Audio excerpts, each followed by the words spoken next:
नमस्कार। आज हम बात करेंगे प्रिसीजन मेडिसिन के बारे में और इसका उपयोग कैंसर के क्षेत्र में। प्रिसीजन ऑन्कोलॉजी बेसिकली आज के डेट का सबसे नया ब्रांच आया है। इसमें हम ये कहते हैं कि हम राइट पेशेंट को राइट ट्रीटमेंट राइट समय पे और राइट डोज में कैसे दे सकते हैं। इसमें बेसिकली हर कैंसर में इम्पॉर्टेंट होता है, उनके कुछ टारगेट्स होते हैं, उनके कुछ म्यूटेशंस होते हैं और ये म्यूटेशन डिस्कवर करके हम उनके बारे में उनका ट्रीटमेंट किया जाता है। और आज के डेट में जो पहले हमारा कैंसर का ट्रीटमेंट सिर्फ कीमोथेरेपी आधारित होता था, ये ट्रीटमेंट आज के डेट में चेंज हुआ है। अब हर इंसान का अलग ट्रीटमेंट होता है और बेसिकली हर इंसान में जिस तरह का ट्यूमर होता है उसका भी ट्रीटमेंट हम डिफरेंट तरीके से करते हैं। और अगर हम कहें कि हर ट्यूमर का डिफरेंट एक लाइफ साइकिल होता है, जो ट्यूमर के स्टार्टिंग में या उसके प्रोग्रेशन पे हमें उनके बारे में अलग से जानना होता है और उसके हिसाब से ट्रीटमेंट पेशेंट को देनी होती है। तो ये जो टारगेट्स होते हैं ये पहले हम नहीं डिस्कवर कर पाते थे, बट आज के डेट में बहुत सारे मॉलिक्यूलर प्रोफाइलिंग के टेस्ट आए हैं, जिसमें पीसीआर जो इनिशियल टेस्ट होता था, इसके अलावा जो जीन सीक्वेंसिंग है एनजीएस, जो आज के डेट का सबसे लेटेस्ट टेक्नोलॉजी है, इसको हम यूज़ करते हैं कैंसर में हर म्यूटेशन को डिटेक्ट करने के लिए। और ये म्यूटेशन एक बार अगर डिटेक्ट होता है तो हम उसके लिए जो दवा होती है जो सिर्फ उस टारगेट पे काम करती है, ये दवा हम पेशेंट्स को देते हैं। और ये चीज़ें इंपॉर्टेंट इसलिए है कि ये targets during the course of cancer treatment change भी हो सकता है। अगर हम कहें कि इनिशियल स्टेज में अगर पेशेंट फर्स्ट टाइम हमारे पास आया है तो हम एनजीएस टेस्ट करते हैं और उस हिसाब से ट्रीटमेंट स्टार्ट करते हैं।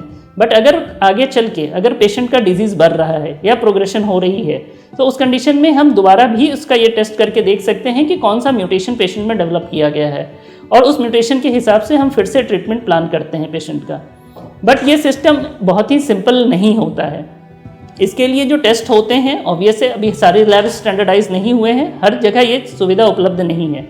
बट हमें ये डिसाइड करना होता है कि कौन सी लैब अच्छी है और कहाँ हमें टेस्ट भेजना है। इसके अलावा जो टेस्ट हम करते हैं वो हमें किस चीज़ पे करना है ये भी ऑन्कोलॉजिस्ट को डिसाइड करना होता है कि यह टेस्ट हम या तो सिर्फ ब्लड पे कर रहे हैं या ट्यूमर टिश्यू पे कर रहे हैं, और different time frame of treatment में हमें किस चीज़ पे ये टेस्ट करने की ज़रूरत पड़ती है पेशेंट की। अगर हम कहेंगे कि ये ऑन्कोलॉजिस्ट के एक पूरी टीम होती है जिसमें ऑन्कोलॉजिस्ट होते हैं, पैथोलॉजिस्ट होते हैं, मॉलिक्यूलर बायोलॉजिस्ट होते हैं, जो कि हर टेस्ट को पहले डिसाइड किया जाता है कि किस जगह से करना है और कैंसर के किस फेज़ में ये टेस्ट किया जाता है। और अगर जब ये टेस्ट किया जाता है तो इसकी रिपोर्ट को भी हमें बहुत ही सावधानीपूर्वक रखना होता है कि जो रिपोर्ट आ रही है उसके लिए जो दवा अवेलेबल है वो उस पर कारगर है या नहीं है।